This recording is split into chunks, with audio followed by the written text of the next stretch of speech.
अगरतला में मेलार माठ में सीपीआईएम के पार्टी कार्यालय में 23वें सीपीआईएम पार्टी राज्य सम्मेलन के 2 महीने बाद पहली बैठक आयोजित की गई।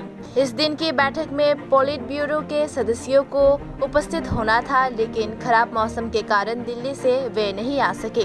बैठक में नेता प्रतिपक्ष मानिक सरकार, माकपा के राज्य सचिव और माकपा के अन्य नेता भी मौजूद थे। वर्तमान में राज्य में राजनीतिक स्थिति कठिन होने वाली है, इसलिए राज्य में मौजूदा राजनीतिक स्थिति में विपक्षी सीपीआईएम कई राजनीतिक एजेंडे पर चर्चा करेगा। माकपा के राज्य सचिव जितेंद्र चौधरी ने कहा, वर्तमान जटिल राजनीतिक स्थिति बदल रही है, उस मुद्दे पर संगठनात्मक तरीके से चर्चा की जाएगी।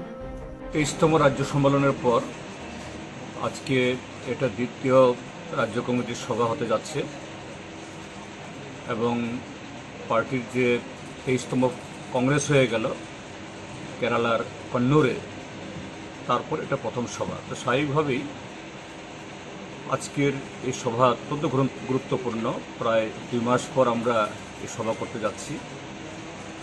রাজ্যের যে বর্তমান যে খুবই জটিল রাজনৈতিক পরিস্থিতি দ্রুত তার গতি পাল্টাচ্ছে, সেই গতিতে আমাদের পার্টি আমরা কী সিদ্ধান্ত গ্রহণ করব সবটা মিলিয়ে রাজনৈতিক সাংগঠনিক বিষয়ে আজকে 2 বেলার সভা হবে, খুবই গুরুত্বপূর্ণ। আমাদের পার্টির পলিট ব্যুরোর অন্যতম সিনিয়র মোস্ট সদস্য কমরেড প্রকাশ কারাত আসার কথা ছিল, কিন্তু আজকে সকালবেলা দিল্লিতে প্রচণ্ড দুর্যোগ ছিল, বহু ফ্লাইট ক্যান্সেল হয়ে গেছে, এই জন্য তিনি আসতে পারেননি।